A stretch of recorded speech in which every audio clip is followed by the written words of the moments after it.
ტრამპმა კიდევ ერთი შოუ დადგა. რომის პაპია დაინტერესებული იმით, რომ მოლაპარაკებებს უმასპინძლოს ვატიკანში. საუბრეთ იმაზე, რაც უკრაინისთვის ძალიან მნიშვნელოვანია.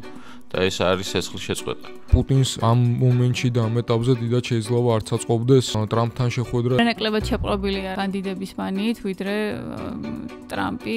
მისი ტაქტიკა არის, რომ ზოგადად დაამციროს ესეთი ტიპის ლიდერები.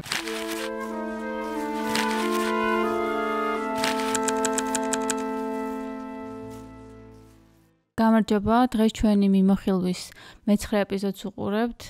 ეს კვირაც ძალიან საინტერესო გამოდგა. ჩვენ შევეხებით ძირითადად მაინც პუტინისა და ტრამპის ზარს და შემდეგ ტრამპის შეხვედრას ევროპელ ლიდერებთან. მარკო რუბიოს ჰქონდა ასევე გამოსვლა სენატში. ასევე ძალიან მნიშვნელოვანი შეხვედრა მოხდა ოვალურ დარბაზში, სადაც ტრამპმა კიდევ ერთი შოუ დადგა და შეხვდა სამხრეთ აფრიკის პრეზიდენტს. ასევე შევეხებით ბენიამინ ნათანიაჰუს პიროვნებას და ზოგადად მის ბიოგრაფიას. დავიწყოთ პუტინისა და ტრამპის ზარით. გაოგნებულები აღმოჩნდნენ ევროპელი ლიდერები. პრინციპში ეგ ზარი განხორციელდა მას მერე, რაც სტამბოლში პირდაპირი მოლაპარაკებების შემდეგ, ანუ რუსეთსა და უკრაინას შორის წარმართული პირდაპირი მოლაპარაკებების შემდეგ ტრამპმა თქვა, რომ დაიქადნა, რომ სანამ მე არ შევხვდები პუტინს პირადად იქამდე ეს ამბავი არ გადაწყდებაო და წინა კვირაში იყო იმაზე საუბარი, თუ როდის და სად უნდა გამართულიყო რუსეთის და ამერიკის პრეზიდენტების შეხვედრა. მაგრამ როგორც ჩანს, ჯერჯერობით მხოლოდ ეს სატელეფონო ზარი მოხერხდა. პრინციპში იმაზეც იყო ხო საუბარი, რომ პუტინს ამ მომენტში და ამ ეტაპზე დიდად შეიძლება არ წაწყობდეს ტრამპთან შეხვედრა, იმიტომ რომ უარის თქმა მოუწევს რაღაცეებზე პირდაპირ. ძალიან მნიშვნელოვანი რაც გამოიკვეთა და რიციც გაოგნებულები დარჩნენ ევროპელი ლიდერები იყო ის, რომ ტრამპმა თქვა, რომ რუსეთს საკმარისი რესურსი აქვს, რომ ბოლომდე მიიყვანოს საქმე. ეს არ იყო მხოლოდ ტრამპის და პუტინის დიალოგი, ანუ ტრამპი იქამდე ესაუბრა ზელენსკის და ზელენსკის თხოვნა მისთვის იყო ის, რომ უკრაინის გარეშე არ გადაწყვეტილიყო არც ერთი საკითხი ტრამპსა და პუტინს შორის. და შემდეგ უკვე ტრამპმა აი ამ სატელეფონო საუბრის შემდეგ სატელეფონო ჩართვა იყო თუ არ ვიცი ონლაინ ჩართვა იყო ონლაინ შეხვედრა იყო. ევროპელი ლიდერები იყვნენ მოკლედ და იტალიის, გერმანიის, საფრანგეთის და ფინეთის ლიდერიც იყო კი. ხო, ბრიტანეთის პრემიერი და იქ ტრამპმა მოკლედ აუხსნა და განუმარტა ევროპელ ლიდერებს თუ რა იყო ესე ვთქვათ მათი საუბრის შინაარსი. რუსეთი და უკრაინა დაუყოვნებლივ დაიწყებენ მოლაპარაკებებს ცეცხლის შეწყვეტის შესახებო დაწერა ტრამპმა სოციალურ ქსელში. შეთანხმების პირობებზე ორი მხარე შეთანხმდება პირდაპირი მოლაპარაკებების გზითო და ესეც უნდა იყოს. ვატიკანის საკითხი რო წამოწიეს ხო და რომის პაპია დაინტერესებული იმით, რომ მოლაპარაკებებს უმასპინძლოს ვატიკანშიო. ეს მოლაპარაკებები, ანუ ვატიკანის მოლაპარაკებები შეიძლება შედგეს იქით კვირაში და როგორც ამბობენ მედიაში, მიმოხილველები დიდი ალბათობით ევროპული მხარეც იქნება იქ და ამერიკულიც. მაგრამ სანამ გავშლით მოკლედ ამ ამბავს, მოდი ვნახოთ ტრამპი და პუტინი რას ამბობდნენ აი ამ დიალოგის შესახებ. ვთხოვეთ ვლადიმერ პუტინს რომ შეხვედროდათ. რის შესახებ? უკრაინის შესახებ.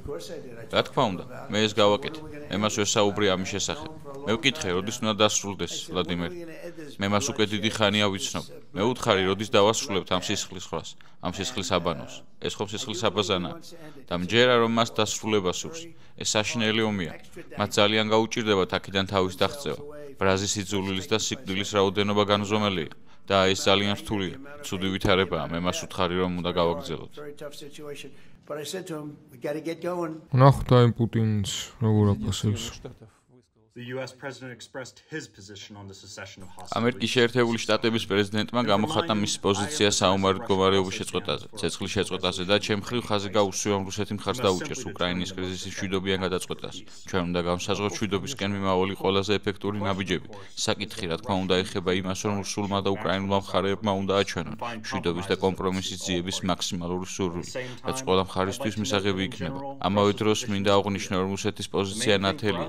უნდა აღმოიფხვრას ამ კრიზისის მიზეზები. და რა არის ეს მიზეზები, და ბევრჯერ გველაპარაკია მაგაზე, მაგრამ ხო რა. ანუ იცი რა, ეს მიზეზები იქით იყოს და ისე ანუ ტრამპს საერთოდ არ უხსენებია არც 30-იანი ცეცხლის შეწყვეტა. რომელიც მისი იდეა იყო და რომელსაც ზელენსკის ანუ აი დაჟინებით ხოვდა რომ ხელი მოეწერა და აი ზელენსკი მოაწერა და ეხა პუტინს თურმე არაფერი ვალდებულება არ აქვს. ეგ ცხადი იყო თავიდანვე რომ ანუ არა უკრაინას არ უნდა ომის გაგრძელება. ეხა რანაირად შეიძლება რომ ეს სისხლის რასაც სისხლის აბანოები თუ რასაც ტრამპი მაგას ეძახის ეგ რანაირად შეიძლება მაგის გაგრძელება რანაირად შეიძლება უნდოდეს ან ქვეყნის ლიდერს და ან ხალხს. მთავარი მომენტი რაც იყო ამ ტრამპის და პუტინის მოლაპარაკებებს შორის ეს იყო მემორანდუმი რომლის შესახებაც პუტინმა გამოაცხადა აი ამ სატელეფონო საუბრის შემდეგ რუსეთი შესთავაზებს და მზადა უკრაინულ მხარესთან ერთად იმუშაოს მემორანდუმზე შესაძლო სამშვიდობო შეთანხმების შესახებ. რამდენიმე პოზიციის განსაზღვრა. პუტინმა ამ კომენტარში პირველად დაუშვა ცეცხლის შეწყვეტის შესაძლებლობა გარკვეული ხნით, ოღონდ იმ შემთხვევაში თუ საპასუხო შეთანხმებები მიიღწევაო და აი ეს კონტაქტები რაც სტამბოლში გაება თუ უფრო გაღრმავდება და მეორე დღეს პესკოვი გამოვიდა და თქვა რომ ვადები არ არსებობს და არ შეიძლება იყოს ცხადია ყველა სურს ამის რაც შეიძლება სწრაფად გაკეთება თუმცა ცხადია ეშმაკი დეტალებშია პროექტი მომზადდება როგორც რუსული ასევე უკრაინული მხარის მიერ ეს პროექტები გაიცვლება შემდეგ კი გაიმართება რთული დისკუსიები რომლებიც ერთიანი ტექსტის შექმნას ისახავს მიზნად რაც შეეხება ზელენსკის აი ნახოთ და მე დავაკომენტაროთ ჩვენ განვიხილავთ რომ ყველა მხარე კვლავ შევხვდეთ. რა თქმა უნდა ვისურვებთ რომ ეს მაღალ დონეზე შედგეს. ამერიკა, უკრაინა, რუსეთი, ევროპული ქვეყნები და დიდი ბრიტანეთი უნდა იყვნენ წარმოდგენილი. ეს შეხვედრა შეიძლება გაიმართოს თურქეთში, ვატიკანში ან შვეიცარიაში. მეორე სატელეფონო ზარი მქონდა პრეზიდენტ ტრამპთან. პირველი ზარის დროს ვისაუბრეთ იმაზე, რაც უკრაინისთვის ძალიან მნიშვნელოვანია და ეს არის ცეცხლის შეწყვეტა.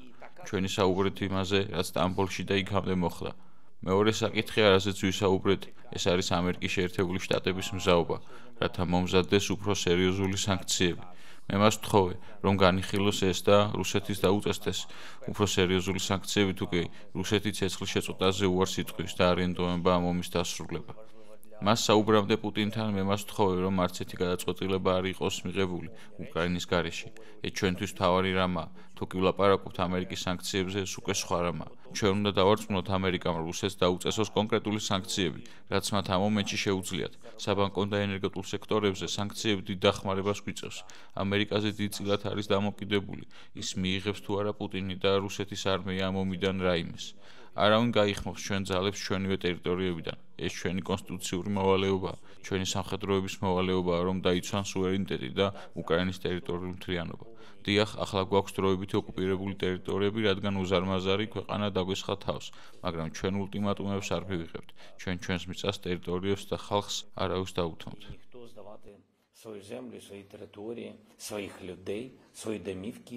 ну ზელენსკი აშკარად მაინც იმედს ამყარებს აი ამ სანქციებზე ლინციგრემის ინიციატივა რო იყო სენატში რომელსაც 91 სენატორი უჭერს ხარს და მეორადი სანქციები ყველა იმ ქვეყანას ვინც რუსეთიდან ავტობს იყიდა არ არის დამტკიცებული და რა თქმა უნდა არც ძალაში შეყვანილი მაგრამ დევს მაგიდაზე და ზელენსკის იმედი აქვს რომ ევროპელებთან ერთად დაარწმუნებს ტრამპს რომ ეს სანქციები ამოქმედდეს. ხო აი აქსიოს ეწერა სტატია ტრამპი ერთი მხრივ ტოვებდა იმის განცდას რომ შესაძლოა ამერიკა საერთოდ გაეცალოს ამ მოლაპარაკებებს. ფიქრობ რაღაც მოხდება თუ არ მოხდება მე უბრალოდ გავალ და ისინი გააგრძელებენ ომს ეს ევროპის მოსაგვარებელი ვითარება და ასეც უნდა ყოფილიყო და ეს საჯაროდ გაკეთებული განცხადებაა.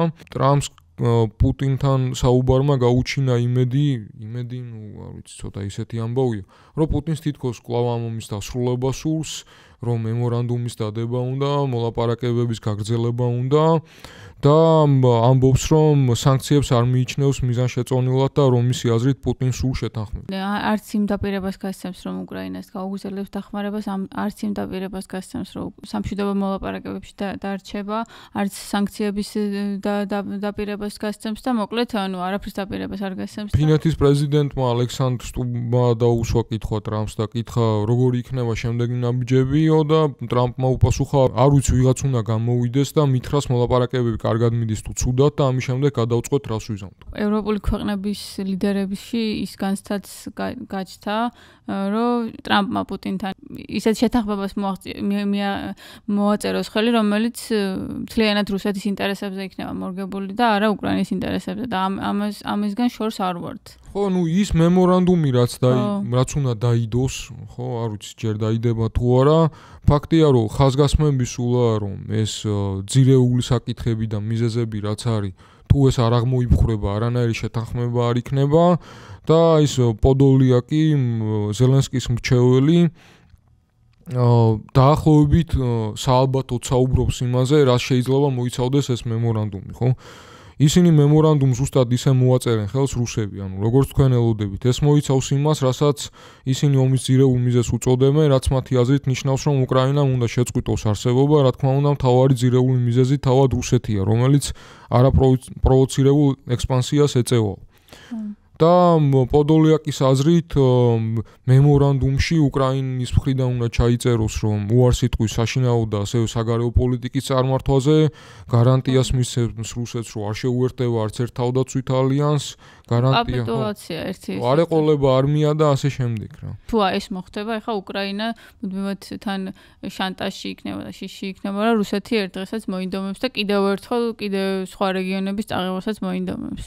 ხო, ეს გაჭიანურების პოლიტიკა, რასაც პუტინი აწარმოებს, არის რომ როცა საქმეზე მიდგება და აგერ ფაქტია, რომ ეს მატარებლით რო იყვნენ, ხო, ეს ევროპელები ჩასულები უკრაინაში და იქიდან რომ ტრამპს უთხრეს, რომ აი ამ 30-დან წლის შეწყვეტას ან შევათანხმებთ, ან სანქციები დაიდება, სადა გავიდა 2 კვირა.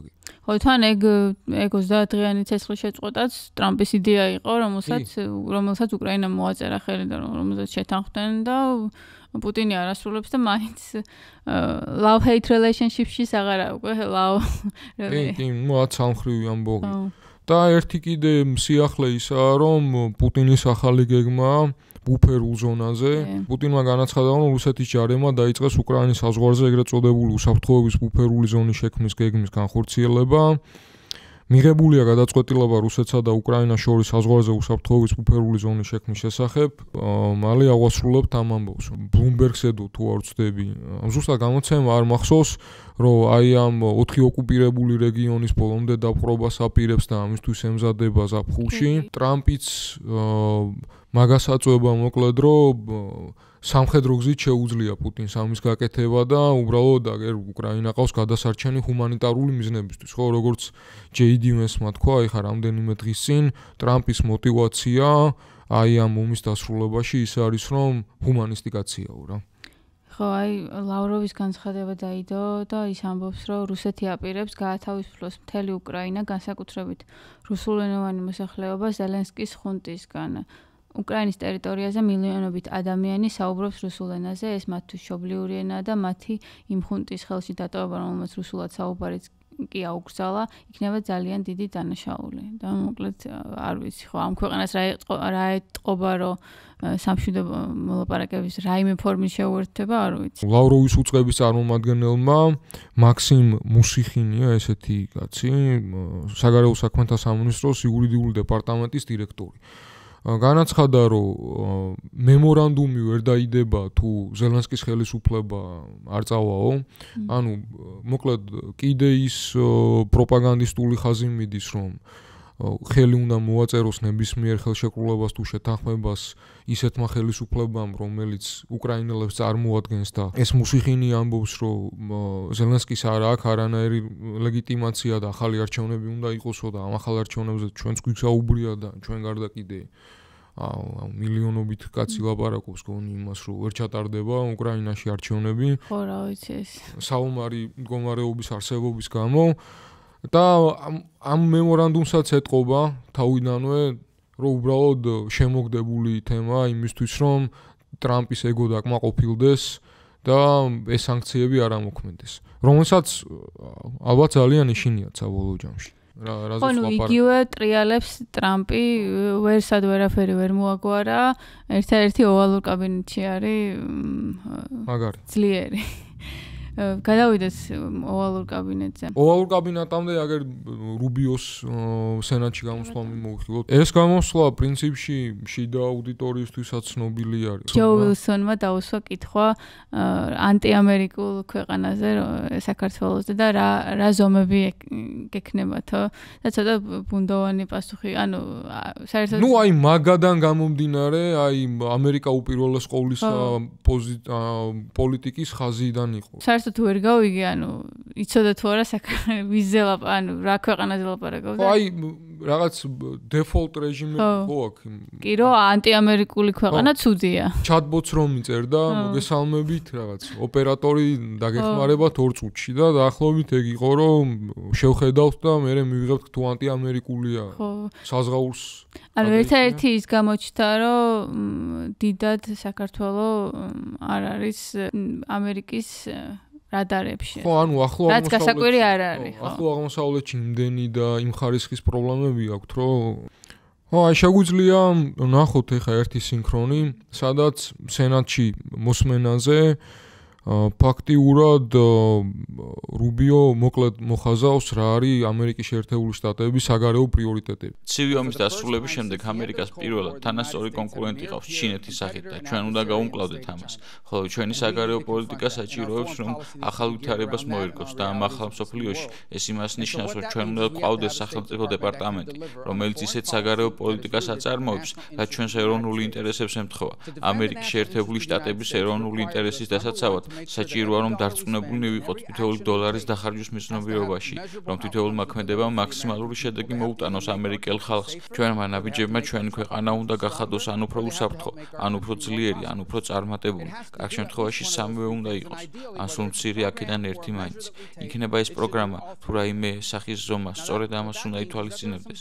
დიახ, ვიცით რომ სოფლიოში ბევრი პრობლემაა, დიახ, ძალიან ბევრი საშინელი რამ ხდება პლანეტაზე, მაგრამ ამერიკას არ შეუძლია ყველა ამ პრობლემის მოგვარება, რაც ჩვენ გვჭირდება ის არის, რომ ჩვენი საგარეო პოლიტიკა ჩვენი ეროვნული ინტერესების მიხედვით განსაზღვროთ. მაგას პროექტი რაცა რომ ამერიკაზე კონცენტრირება, მაგის ვალიდაცია იყო მთელი მისი გამოსვლა სენატში. ხო, რომელიც საკმაოდ ცხარე დებატებშიც გადაიზარდა რამდენიმე მომენტში. მაგრამ აი ამ სინქრონს რო ჩაურმავდეთ, ხო? ანუ სამი, ესე ვთქვათ, განსაზღვრელი ამერიკის საგარეო პოლიტიკის იქნება ხდის თუ არა ესა თუ ის ნაბიჯი ამერიკას უფრო უსაფრთხოს, აძლიერებს თუ არა ესა თუ ის ნაბიჯი ამერიკას და ხდის თუ არა ამერიკას ესა თუ ის ქმედება უფრო წარმატებულს, ალბათ ეკონომიკური ამბავი გულისხმობს, უფრო აყვავებულს, ხო? რუბიომ კიდე ერთხელ გაუსვა ხაზი და ვენსაც ჰქონდა ამაზე ხაზგასმები, რომ მსოფლიო შეიცვალა, ამერიკა განსხვავებით ცივი ომის დასრულების შემდეგ აღარ არის ერთადერთი, ესე ვთქვათ, ბატონ პატრონი მსოფლიოსი, ყავს კონკურენტი ჩინეთის სახით და ჩვენი მთელი სწორება უნდა იყოს აი ამ კონკურენტზე თუ საერთაშორისო მეტოქეზე. ნებისმიერი, არ ვიცი, პასუხი ხო რაც იყო ამ სენატორების კითხვებზე, უნდა გამოვიდეს ალბათ აი ამ მთავარი ამბიდან. და რა იყო ხა ძირითადი საკითხები, რაც განიხილა რუბიომ იქ, ან რაც ესე ვთქვათ, რა კითხვებიც ჰქონდათ სენატში, ეს საუზო და საიმიგრაციო პოლიტიკა, ხო? მაგაზე მინდა და მეთქვა, რომ რუბიო, რომელიც თვითონ არის რაღაც მიგრანტების ოჯახიდან, ჯანგოში რო არის ყველაზე დიდი ჩაგროელი რო საბოლოოდ შავკანიანი არის, ზუსტად ეგეთი რაღაც ჩაგროელი გამოვიდა, რომელიც ყველაზე მეტად მიესალმება მიგრანტების გაგდებას და დეპორტაციას. გაცმა არის ის, რას მიესალმება და რას არა შინაგანად, უბრალოდ ან წინააღმდეგ თუ წავა ტრამპის დაემშვიდობება ალბათ თავის პოლიტიკურ კარიერას. თქვა რომ ვიზის მიღება პრივილეგია და არა უფლებაო და დაიცვა ადმინისტრაციის გადაწყვეტილება ამ მრავალი სტუდენტური ვიზების გაუქმებაზე.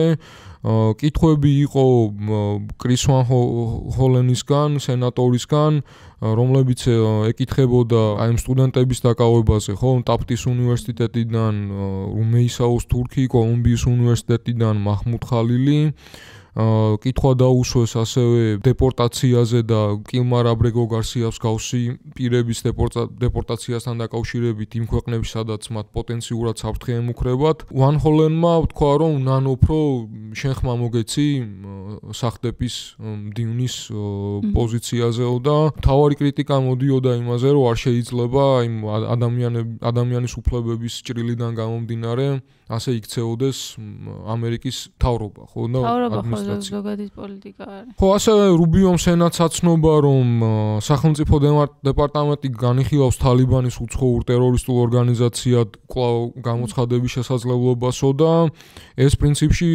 შტატების პოლიტიკის გადახედვაა, ხო, იმიტომ რომ ავღანეთზე კონტროლი 2021 წელს აღიდგინა თალიბანმა. ამ ცვლილება შეიძლება გარკვეული გავლენა ჰქონდეს თვითონ რეგიონზე და საგარეო პოლიტიკაზე სამხრეთ აზიაში. საგარეო საკითხებში 4 მთავარ მიღწევად დაასახელა ირანთან ბირთვული მოლაპარაკებები, რუსეთისა და უკრაინის სამშვიდობო მოლაპარაკებებში ჩართვის ცდილობები, ისრაელსა და ჰამას შორის ღაზაში ომის დასრულების ცდილობები, რომელთა ყველა მათგანი დაუსრულებლად მიმდინარეობს და წარმატებულად ვერ ჩაითვლება. ერთი მომენტი იყო კიდე ამ უცხოურ დახმარებაზე, ხო, ანუ დახმარების პროგრამებზე, ჰუმანიტარულ დახმარების პროგრამებზე და არა მხოლოდ, ანუ USAID-ზე და ასე შემდეგ.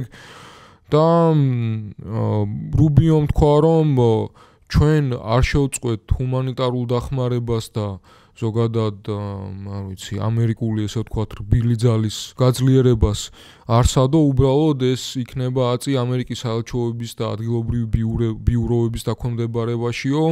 ბევრ მთავრობას უნდოდა და ბევრ ადმინისტრაციას უნდოდა აქამდე, რომ ეს USAID-ის ესე ვთქვათ პროგრამები ადმინისტრაციის დაქვემდებარებაში ყოფილიყო, ამას ვერ ახერხებდნენო. მე ვარ პირველი, რომელმაც ეს მოახერხაო და უნდა ვიცოდეთ ამერიკელი გადამხდელის ფული რაში იხარჯებაო და ესე აღარ გაიფლანგებაო, ხო? ანუ ერთი მომენტი თქვა, რომ ხშირად იყო შემთხვევა, როცა საელჩოების პოლიტიკა და USAID-ის პოლიტიკა ერთმანეთს შეუთავსებელი კი არ იყო, საერთოდ ეწინააღმდეგებოდა ერთმანეთსო და მოკლედ ამერიკა არსად არ მიდის, მაგრამ აწი რაც დაიხარჯება, ყველაფერი მიზნობრივად დაიხარჯება, ისე რომ ეს ქველმოქმედება კი არ იყოს, არამედ მოემსახუროს პირველ რიგში ამერიკის ინტერესების გატარებას. ამერიკას რა პროგრამებიც ქონდა, ან ამერიკის საელჩოსთან დაკავშირებული, ან USAID, ან IREX-ი თავიდანვე მაგ ფუნქციას რავი ასრულებდა, არ ვიცი. ხო, ანუ აქ უბრალოდ ალბათ მიზნობრიობას შეხედავენ რაღაც ხარჯების და რაც ალბათ აი ამ მაგას პროექტს ეამება. ხო, აი რაღაც ისეთი პროექტები, როგორიც ამაგათად რადიო თავისუფლება ამერიკის ხმა, ეგეთი პროექტები დაიხურება და იგივე ნედი, რომელიც ასევე მსგავსი ტიპის ფონდი იყო, როგორც USAID ან IREX-ი, ის აგრძელებს თავის საქმიანობას, იმიტომ რომ ის მიზნობრიობა, როგორც ჩანს, რაღაც დაუმტკიცეს ტრამპს. ანუ სენატორების შეშფოთების მიზეზი ის იყო, რომ ჩვენ ადგილს იკავებენ ჩინეთი და რუსეთიო და ვამხნევებთო ჩვენს მოწინააღმდეგეებსო და ამერიკის გავლენას ძირს უთხრის ამ პროგრამების გამოწვევა, მაგრამ ანუ მაგას ამბობდა რუბიო, რომ არა, ამებს გავაგრძელებთ უბრალოდ მიზნობრივად, არ ვიცი. ხო, და მეორე მნიშვნელოვანი საკითხი, რაზეც ისაუბრა, ის იყო, რომ ღაზაში ჰუმანიტარული მანქანები, რომელიც ეგვიპტის საზღვარზე არის გაჩერებული, რამდენიმე დღე და ძალიან ლიმიტირებული რაოდენობით შედის, აი ამაზე მიმდინარეობს ისრაელთან მოლაპარაკებები და ჩვენ ვილაპარაკებთ მე ღაზაში მიმდინარე ამბებზე, თუმცა ამაზეც ისაუბრა. და ეს ამისი აღნიშვნა უკვე ამერიკის მხრიდან რაღაცნაირად რაღაცას ნიშნავს და მეორე მხრივ Times-ი ავრცელებს ინსაიდერულ ინფორმაციას, რომ ტრამპს ნეთანიაჰუსადმი მოთმინების ფიალა ევსება ნელ-ნელა და ხო, თუ მაგალითად უკრაინაში და რუსეთში ომის დამთავრება უნდა, იგივე უნდა ღაზის სექტორში, რომელიც იმიჯითაც დამაზიანებელია ამერიკისთვისაც და მეორე მხრივ, რავი, ალბათ ძალიან ბევრი თანხაც ჭდება თუ უხეშად ვიტყვით. გლობალურად თუ შევხედავთ ამერიკის ახალი ადმინისტრაციის საგარეო პოლიტიკას, პრინციპში ყველგან ცდილობენ რაღაცა სტაბილურობის მარცვლები გააჩინონ, ხო? რაც რა თქმა უნდა ღაზაც ეხა იგი იმიტომ უნდა რომ მე იქ წავიდეს და აშენოს რაღაცა, არ ვიცი, ცათამჯენები და რივიერა გააკეთოს ახლო აღმოსავლეთის, ხო? მაგრამ სირიაც რომ მივაბართ ამ თემას, სირიაზე თქვა რუბიომ რომ ეს ქვეყანა სრულმასშტაბიანი სამოქალაქო ომში შეიძლება დაბრუნდეს რამდენიმე კვირაშიო, სანქციების მოხსნას ამართლებს ეგრე. ჯონ ბოლტონის ინტერვიუ ნახე პოლიტიკოსთან თუ არ ვცდები და იქ აკრიტიკებს მოკლედ ტრამპის ადმინისტრაციას სირიას რომ სანქციები მოუხსნესო და რუბიო ამბობს რომ ჩვენ სანქციები მოუხსენით იმიტომ რომ რაღაც სტაბილურობის მარცვალი შევიტანოთ ამ ქვეყანაში რომლის მოსახლეობის 90%-იც სიღარიბეშია, აქვთ სექტარიანული დაპირისპირებებიც და პოლიტიკური ნიადაგზე ამოზრდილი დაპირისპირებებიც და ამ ალ-შარას ხელმძღვანელობით ალ-შარამ ვერ მოახერხა ყველას თვალში ლეგიტიმურობის, ესე ვთქვათ, მიღება, ლეგიტიმაციის მიღება, იმიტომ რომ ექსტრემისტულ ჯგუფებთან იყო დაკავშირებული მისი წინარე ისტორია და მოკლედ თელრი სირთულეებთანაა დაკავშირებული, რომ სირიაში სამოქალაქო სტაბილურობა იყოს და რუბიომ ხაზი გაუსვა რისკებს, რომ ისეთი ექსტრემისტული ჯგუფები, როგორიცაა ISIS-ი, ემზადებიან რეგიონში პოზიციების დასაბრუნებლადო და ამ ძალაუფლების ვაკუუმს და ქაოსს მალევე ამოავსებენ. ანუ ჩვენ გვიწევს მუდმივ სირთულეებთან და სიახლეებთან ადაპტირება და თითქოს თავს მიმართლებდა, რომ მე რაღაც ჩემ ცოლთან და შულთან ძალიან ცოტა დროს ვატარებ და მოკლედ მთელ ამ ამბებში ვარ, რა საელჩოებიდან ვიღებ სულ ინფორმაციას და ხო, თან ისიც არ დაგვავიწყეს, რომ სახელმწიფო მდივნის გარდა ის არის ეროვნული უსაფრთხოების საკითხებში მრჩეველის მოვალეობასაც ასრულებს. კისინჯერის შემდეგ პირველი დიპლომატი უმნიშვნელოვანეს პოსტს იკავებს და ისიც ვიცით, რომ თუ არ შეასრულებს სირია, ვთქვათ, იმ ნაკის ვალდებულებებს სანქციების მოხსნასთან მიმართებით ამბობს, სანქციები აღდგება. ერთია ის, რომ აბრაამის შეთანხმებას მიუერთდნენ, ტრამპის ბიზნეს ინტერესები დააკმაყოფილონ და ექსტრემიზმის დონეში ამცირონ იქ, ხო? იყო რა თქმა უნდა კითხვები პუტინთან დაკავშირებითაც. კითხა ერთ-ერთმა სენატორმა, რომ ადრე როცა სენატში იჯექი, მაშინ ამბობდი, რომ პუტინი ომის დამნაშავეა და ახლა თუ იტყვი იგივესო.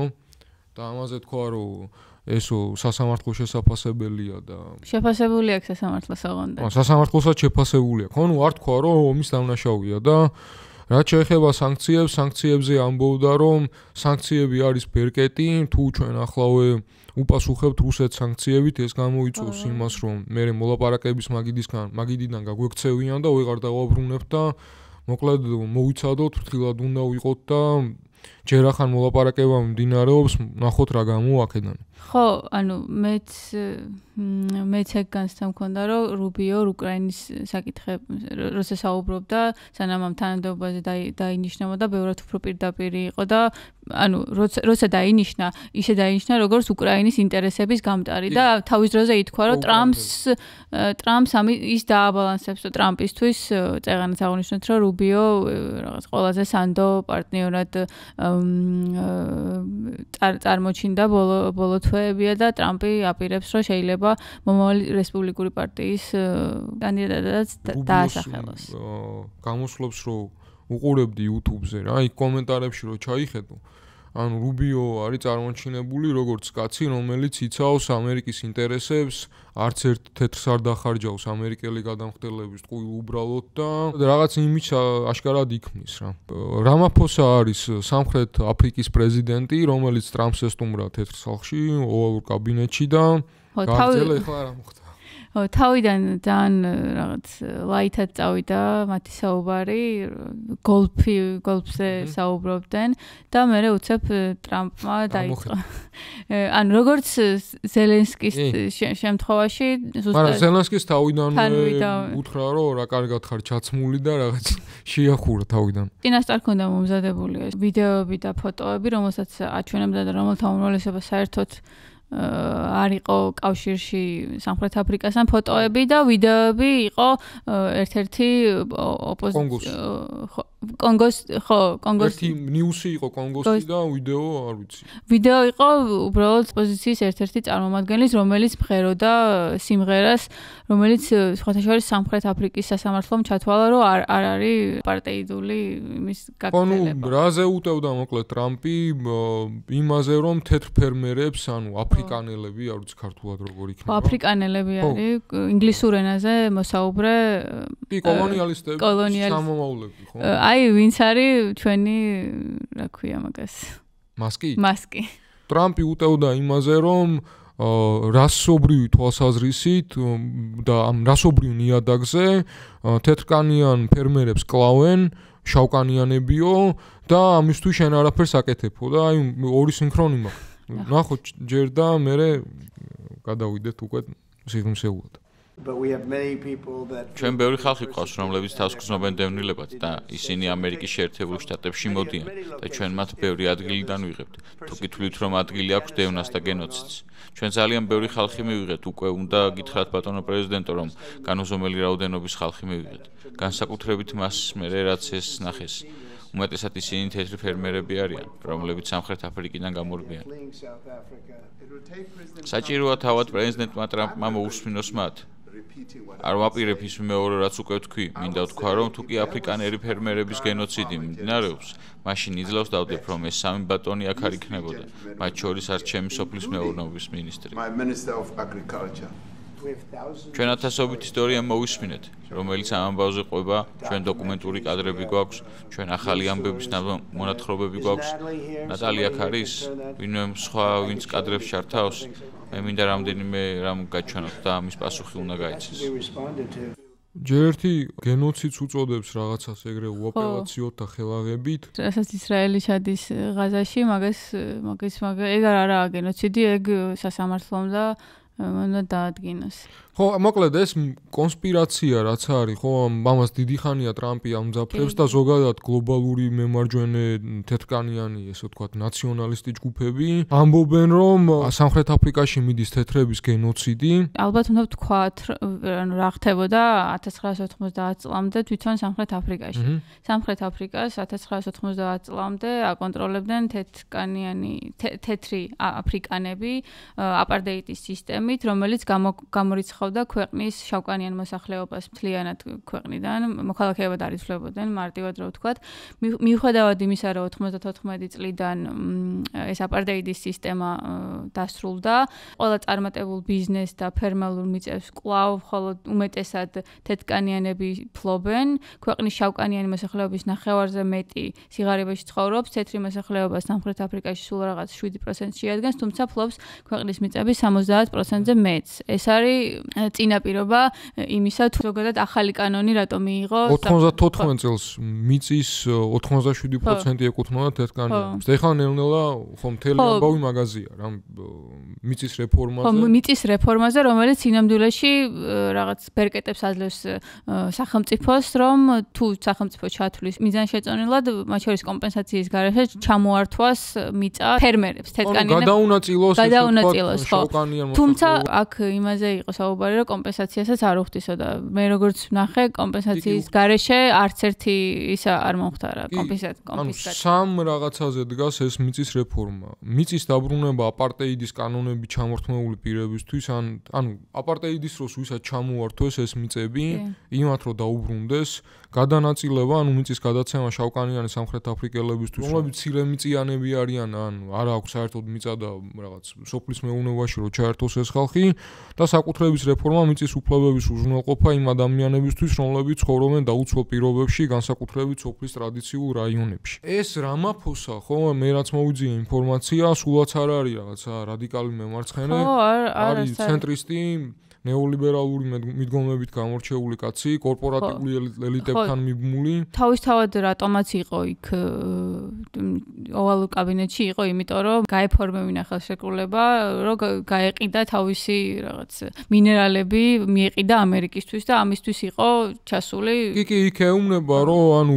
თუნდაც რომ ესე ხდებოდესო, ჩვენ პარტნიორები იმისთვის ვართ, რომ თქვენ დაგვეხმაროთო და ესაა პარტნიორობაო, თქვენგან გვინდაო, რომ ვიყიდოთო ტექნოლოგიაო, რომელიც უზრუნველყოფსო, რომ 2024 წლის სტატისტიკა ვნახე და 26400 მკვლელობა მოხდა თუ არ ვცდები სამხრეთ აფრიკაში და აქედან თეთრების წილი იყო ძალიან მიზერული, მით უმეტეს ფერმერების რამდენიმე ათეულიც. ხო, ეგენი არიან ისედაც მაღალი კლასის პიროვნებები და როგორც წესი საერთოდ სოციალურ სივრცეში საერთოდ არ არიან ეგრე, მოკლედ ეგ ცალკე. ხო და იქ რამაფოსას თავისი ესე ვთქვათ მემარცხენე ოპოზიცია ყავს, როგორიცაა მაგალითად EFF ესეთი ჯგუფი არის, ესა ეკონომიკური თავისუფლებისთვის მებრძოლები და მათი ლიდერი ჯულიუს მალემა თulis რომ რამაფოსა ესე ვთქვათ აჭიანურებს აი ამ მიწის რეფორმას და კორუფციაში არის ჩაფლული და შეფერხებით მიმდინარეობს და ეს ჯგუფი მოითხოვს საერთოდ მიწის ექსპროპრიაციას და სახელმწიფოს ხელში გადატანას და მეგრე შავკანიან მოსახლეობაზე გადანაწილებას ითხოვს და ითვლება იქ მემარცხენე ჯგუფებში რამაფოსა როგორც ნეოლიბერალური რაღაც ელიტის წარმომადგენელი, რომლებიც შეკრულია ადგილობრივ ბიზნესმენებთან და იცავს მესაკუთრეთა უფლებებს. ბევრი ექსპერტის აზრით მისი ტაქტიკა არის რომ ზოგადად დაამციროს ესეთი ტიპის ლიდერები და მერე ვაჭრობის საშუალება ქონდეს. მეორე მხრივ იმიტომაც იყო გაფრაზებული რომ ასე ვთქვათ სამხრეთ აფრიკა იყო ის ქვეყანა რომელმაც ჰააგაში სისხლის სამართლის საერთაშორისო სასამართლოში უჩივლა ბენიამინ ნათანიაჰუს და ის ომის დამნაშავედ გამოაცხადა ჰამასის ლიდერებთან ერთად და ბევრი მემარცხენე ფიქრობს სამხრეთ აფრიკაშიო რომ აფრიკის ეროვნული კონგრესის ხო რაც მანდელას ესე ვთქვათ პარტია იყო თუ არ ვიცი მოძრაობა ზუსტად აი ამ აფრიკის ეროვნული კონგრესის მემკვიდრე არის ეს რამაფოსა. აი ამ კონგრესის შიგნით კორუმპირებულ ელიტებს კი არ უპირისპირდება, არამედ ცდილობს რომ ორსკამზე იჯდესო და რაღაცა აი ამ ესე გაჭიანურების პოლიტიკას მიმართავსო რა. ანუ არ არის მთლად ეფექტიანი რამაფოსას მიწის რეფორმა. და ნუ მემარჯვენეები აკრიტიკებენ იმაზე ხო, ნუ რასაც შენ ამოვდი რომ ინვესტიციებს აფერხებს შეამცირა უცხოური კაპიტალის შემოდინება ქვეყანაში, ეთნიკურ დაძაბულობებს აღუვებსო და ტრამპის პრინციპში ამას აწვება და ავსტრალიელი სენატორები უერთდებიან ტრამპს, რომ სამხრეთ აფრიკაში თეთრი გენოციდი მიმდინარეობსო, მაგრამ მემარჯვენეები თვლიან, რომ რამაფოსა უთომ კერძო საკუთრებას ინდივიდუალურ უფლებებს და სამართლებრივ სტაბილურობას უქმნის საფრთხესო, მაგრამ სინამდვილეში ძალიან რადიკალური მემარჯვენე თუ გააკრიტიკებს რამაფოსას რამეში თორე რაღაცა განსაკუთრებული რადიკალიზმით მარცხნივ ცენტრისტი არის ჩვეულებრივ ლიბერალი რომელსაც ნეოლიბერალური ელემენტები აქვს და ცოტა რაღაც კორუფციული გარიგებები როგორც გადავიდეთ აი ამ ოქროს გუმბათის ამბავზე ეგ მგონი ვახსენე კიდეც რა არის ოქროს გუმბათი რომელმაც საკმაოდ შეშფოთება გამოიწვია ჩინეთის და რუსეთის მხრიდან ეს არის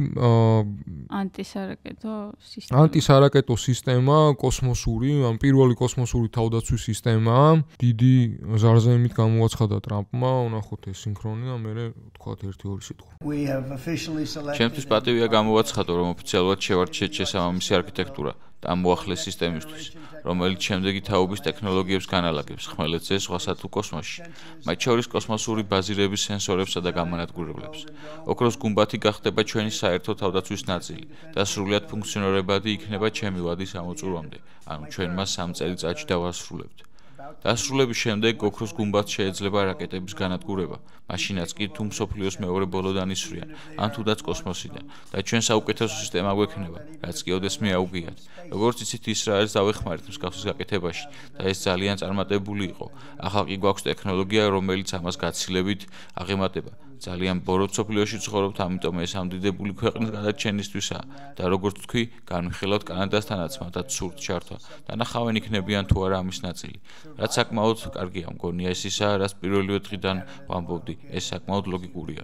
ეს სულაც არ იქნება რთულად გასაკეთებელი, მაგრამ მათ თავისი წილის გადახდა მოუწევთ.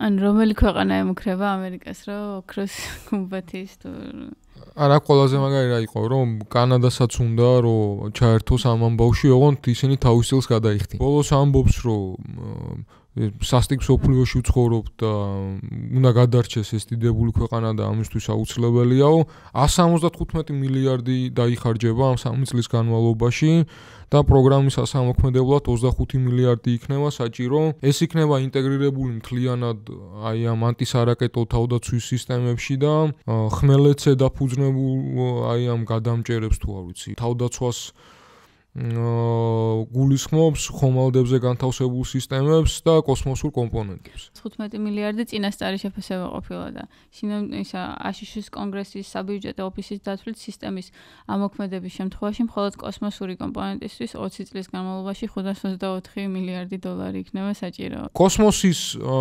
პოტენციური მილიტარიზაციის დასაწყის უყურებთ ახლა, იმიტომ რომ დაასწრო ყველას დაასწრო ჩინეთი ამბობს, რომ ეს ძირს უთხრის გლობალურ სტრატეგიულ ბალანსს და სტაბილურობას, ჩინეთის სერიოზულ შეშფოთებებს გამოთქვამს ამის შესახებ. ჩვენ ამერიკას მოუწოდებთ, რაც შეიძლება მალე აიღოს ხელი გლობალურ სარაკეტო თავდაცვის სისტემის განვითარებასა და დანერგვაზე. ანუ მეორე ამბავი ისაა, რომ ჩინეთის გადმოსახედიდან ეს შემტევი პოტენციალის გადიდებასაც ნიშნავს. და იმ რაღაცა ბალანსის დარღვევას რა. ხო, ეს ბირთვული ბალანსი რაც არსებობს, იმის რაღაც მთლიანად ამოყირავებაა და სრულად ახალ სივრცეში გადასვლას ნიშნავს. ამდენად გამოუვა ეს უკვე ცალკე ამბავი.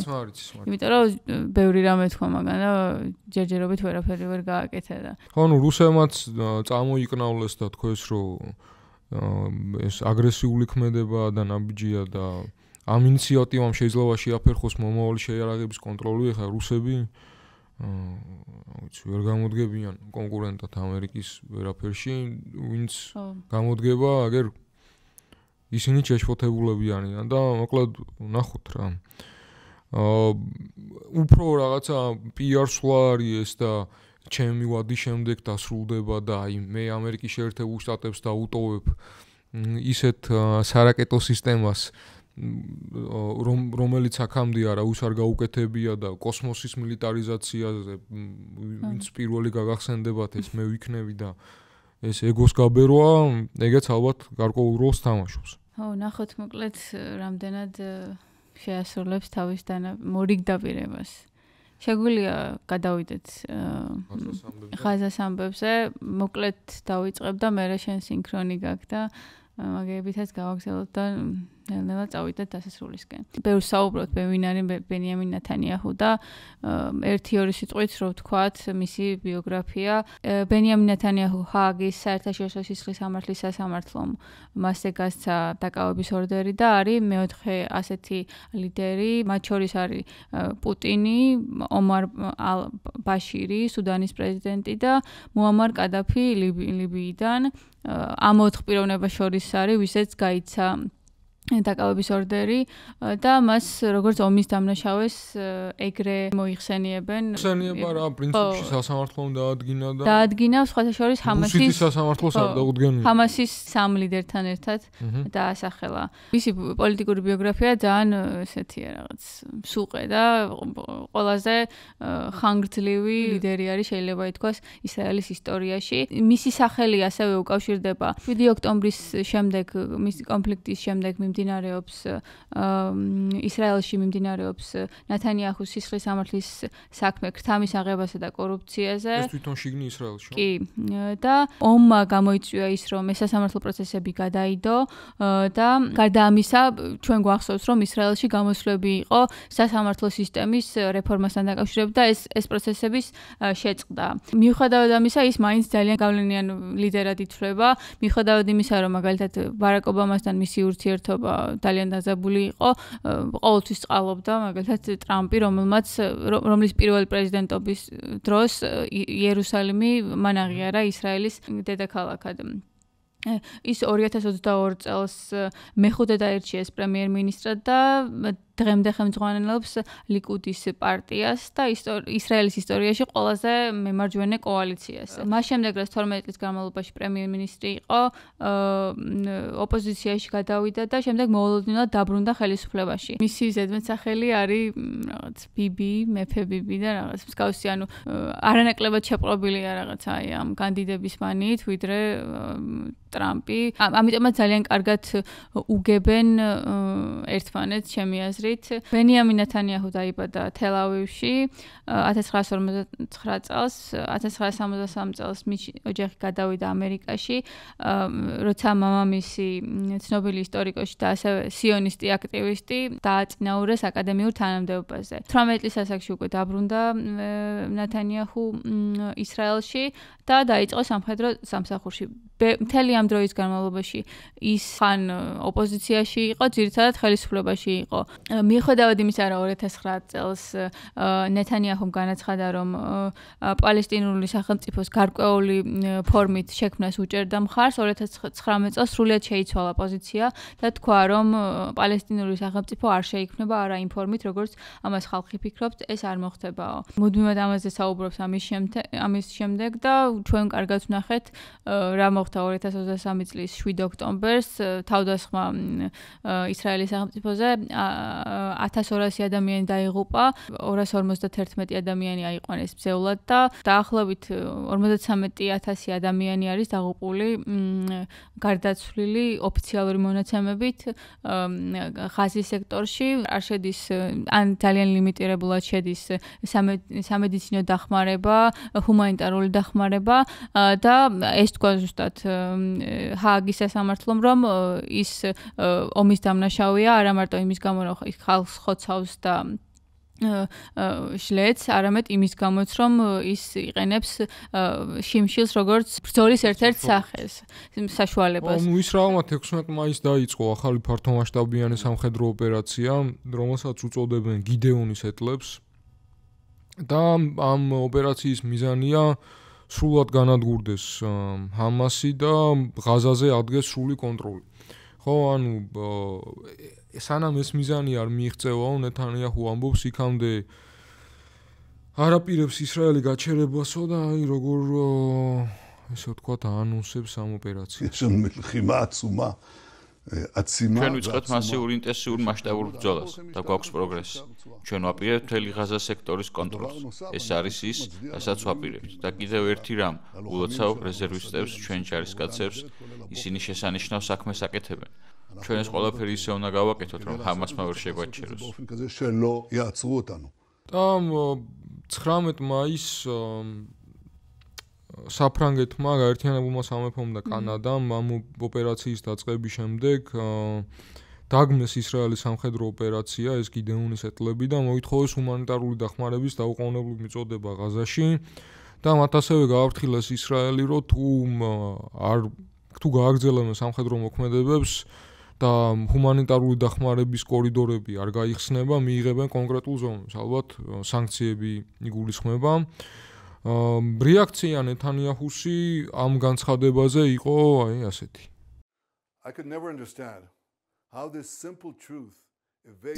მე არასოდეს მესმოდა მარტივი ჭეშმარიტების დანახვა როგორ არ შეუძლიათ საფრანგეთის, ბრიტანეთის ან კანადის ლიდერებს. ასევე კიდევ სხვებსაც. ახლა ისინი პალესტინის სახელმწიფოს შექმნას გვთავაზობენ და ამ კვლელების დაჯილდოება უნდათ. დიახ, 18 წლის განმავლობაში მქონდა დე-ფაქტო პალესტინური სახელმწიფო და მას ღაზა ერქვა და არა მივიღეთ მშვიდობა, არა, ჩვენ მივიღეთ ყველაზე მხეცური ჟღლეტა ებრაელებსა და ჰოლოკოსტის შემდეგ. მათ ისრაელის შეჩერება სურთ და უნდათ რომ ჰამასის კვლელებით სავსე არმია გადარჩეს. ძალები აღიდგინოს და 7 ოქტომბერი გაიმეოროს, ისევ და ისევ, რადგან ის არის, რასაც ჰამასი აკეთებს. საფრანგეთის, ბრიტანეთის და ევროპელ ლიდერებს და კანადის ლიდერებზეც ამბობს, რომ ჰამასის მხარეს არიან. თავარი ამბავი ისაა, რომ ეს საერთაშორისო რეაქცია რაღაც ამბავში გამოიწვია უკვე ამისმა ზღვარგადასულობამ და იმედია, რომ კორიდორები გაიხსნება და ბოლო-ბოლო ამ კაცს ვიღაცა გააჩერებს რა. დაშვება შეიძლება გავაკეთოთ, რომ ისეთ საშინელებას აკეთებს. უკვე რომ 16 მაისიდან რაც დაიწყო, რომ უკვე შეუძლებელია რომ გაჩერდე. ანუ რაღაც შეიძლება სრულიად ახალი საშინელების მომსწრე ვართ და ჯერჯერობით ვერ ვაცნობიერებთ. არ ვიცი, ხო, ყველაფერი შეიძლება ამ ადამიანისგან მოსალოდნელი იყოს. ფაქტი ის არის, რომ ეს ადამიანები არა მარტო რაღაც იხოცებიან და ამ ადამიანს არა მარტო ბომბი კლავს, არამედ შიმშილით იხოცებიან. არა, ეგ საერთოდ ვერ ხვდები რა შეჯდება, ანუ ჰუმანიტარული დახმარებას როცა უკეტავ იმ ტერიტორიაზე, სადაც შენობა, საღი თითქმის აღარ დარჩა და არც ავადმყოფოა, არც წარმოება, არაფერი არ არის, ანუ რო წარმოვიდგინოთ, არ ვიცი, მსმენელისთვის თუ მაყურებლისთვის, ეს არის ტერიტორია, რომელიც არის შემოსაზღვრული, რომელსაც აქ ცხოვრებ ადამიანებს გასაქცევი არსად არ აქვთ და ანუ ისრაელმა თუ არ დაუშვა ეს ჰუმანიტარული კორიდორები, ისე ვერაფერი ვერ შევა, მოკლედ იქ. ერთსაც დავამატებ, სკანდალში გაიხვა BBC-ს ცნობილი წამყვარი გარი ლინეკერი, რომელიც ღიად ფეხბურთელი რო იყო? ხო, კომენტატორი იყო BBC-ზე და ღიად აფიქსირებდა თავის ას ღაზაში გენოციდზე. მან გააზიარა ერთ-ერთი პოსტი, სადაც პოსტს თან დასდევდა თურმე ვირთხის სიმბოლო, რომელიც თავის დროზე გამოიყენებოდა ებრაელების აღნიშნულად დამამცირებლად, ასე ვთქვა და თუმცა მალევე წაშალა მან და ბოდიში მოიხადა იმის გამო, რომ ეს სიმბოლო არ შეუნიშნოს. მას მოუწია, რომ BBC დაეტოვებინა და იგივე შემთხვევა იყო მაგალითად ერთ-ერთი ირლანდიური ჯგუფის შემთხვევაში, რომელიც ქოაჩელოდან მოხსნეს იმის გამო, რომ რაღაც პალესტინის დროშა ერიკ კლეპტონი უკრავს ბოლო პერიოდში კონცერტებზე პალესტინის დროშის ფერებში შეღებილი გიტარით. კი, მეც მინახავს და ანუ ეს ადამიანები მიხედავთ ის შეიძლება შეცდომ მოგივიდეს და ეხლა რა თქმა უნდა პალესტინის მხარდაჭერა იმაში არ უნდა გადაგივიდეს, რომ რაღაც ანტისემიტური უბრალოდ როგორც ლინეკერი ამბობს, მას შემთხვევით მოვიდა და თუ რაღაც ბოდიში ხდი, მაშინ რაღაცო აგდებ მაშინ სამსახურიდან. იმ ხაზის გაგრძელება, რაზეც ბევრჯერ ვილაპარაკეთ და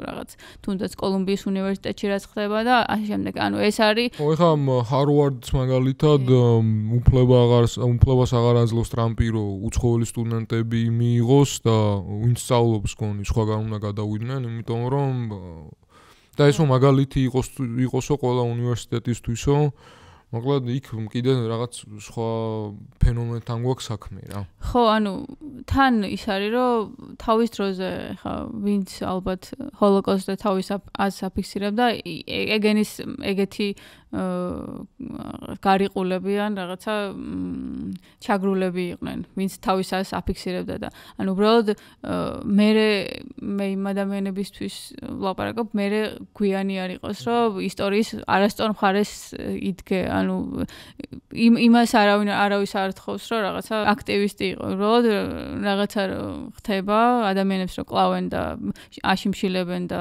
საცხოვრებლიდან აგდებენ, ეგ რო არასწორია, ეგ არის რაღაც დადგენილია და დიდი ხნის გამოცდილია და რაღაც ბევრმა გამოცადეთ, ხო? და აი, მოკლედ ხო, სულ ეს მოგვიწერეთ, გააზიარეთ, მოიწონეთ, კიდე რას მომთხოვ. დაგვალაიქეთ და ჩართეთ არის ღილაკი. შევხვდებით მომავალ კვირაში. დიდი მადლობა ყურადღებისთვის და დროებით.